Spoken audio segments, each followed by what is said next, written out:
তারেক রহমান যা বলেন না সেটা বলান দুটা লোককে দিয়ে, একটা হচ্ছে নুরুর পার্টিকে দিয়ে, আর একটা হচ্ছে তার এই উপদেশটাকে দিয়ে। সেদিন উপদেশটাকে পাঠালেন ইন্ডিয়াতে, আমি তো চায়না যাচ্ছি, ওরা যেন রাগ না করে। ইন্ডিয়া বললো ঠিক আছে, একটু বসায় রাখি, আমরা একটু রাগ করছি, বেশি করিনি, কিন্তু চুক্তি করে আসলে কি তার ঢুকতে দিব না। জাহিদকে ওই জন্য একটু বসায় রাখা বললো, তুমি এখন ঢুকো। যাই বললো না, ঢোকার দরকার নাই, যা কাজ করা সেটা হয়ে গেছে, চলে গেলাম।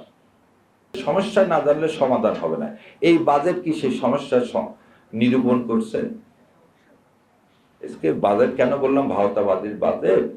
আপনি কৃষিবিদরা, আপনারা আজকে যে এখানে ওপিনিয়ন দিচ্ছেন, দেখলাম আমার মাসুদ ভাই ওপিনিয়ন দিছে, এই ওপিনিয়ন কি হবে জানেন? এই ওপিনিয়ন ডাস্টবিনে চলে যাবে, কারণ আমি তো সংখ্যাগরিষ্ঠ।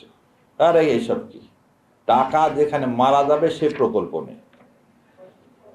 আমি দেখলাম যে খাল কাটছে, আবার রাস্তার মাঝখান থেকে, দুই দিকে পাকা রাস্তার মাঝখানে খাল। আরে নদীতে পানি নাই, 3300 নদীর মধ্যে এখন বেঁচে আছে মাত্র 750 নদী। তাহলে আপনি যদি পানি আন্ডারগ্রাউন্ড সারফেস ওয়াটার তুলতে থাকেন, আমাদের একুইফায়ার নাই, আমাদের পানি ধরে রাখার কোনো ব্যবস্থা নাই। এ দেখেন পাংশা বলতেছেন আপনি বাদ করবেন, এটা একটা ব্লাফ। টাকা দিবে কে? আপনি যেখানে তিস্তায় বারবার বলা হচ্ছে, তিস্তা প্রকল্প কি? এটা শেষ প্রকল্প। এটাই তো আমাদের কি আপনাদের এই আসল আজকের যেটা বলা হচ্ছে, এই ভূমি মৎস্য পানি সম্পদ, এটার মূল কারিগর কি? ওখানে 12 বিলিয়ন ইউএসডি চায়নায় ইনভেস্ট করতে চাইছে, এবং সেই চুক্তি রেডি, আপনি খালি সাইন করবেন।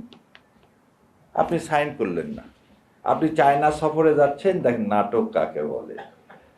শোনেন, তারেক রহমান যা বলেন না সেটা বলান দুটা লোককে দিয়ে, একটা হচ্ছে নুরুর পার্টিকে দিয়ে, আর একটা হচ্ছে তার এই উপদেশটাকে দিয়ে।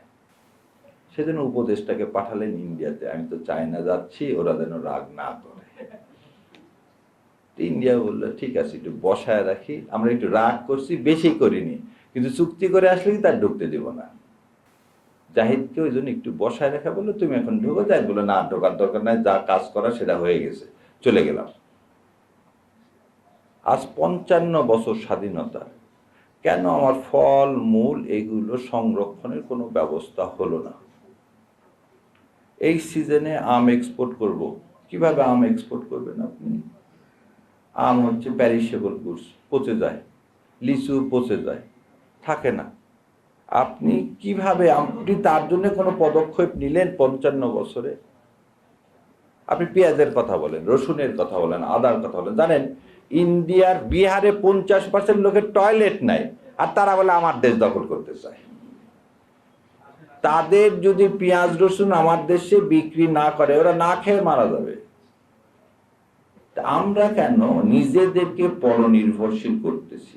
আমার কৃষক যেটা তৈরি করতেছে সেটার দাম পাচ্ছে না, তাহলে আমি কৃষিবিদের কি খালি এইটাই দেখার কাজ, দামে পোকা লাগবে কি লাগবে না? না, এটা বাজারজাতকরণ, প্রক্রিয়াজাতকরণ, মানুষের হাতে পৌঁছে দেওয়া, এই তো পুরো আমার সিস্টেমটা। এই সিস্টেম 55 বছরে হলো না কেন?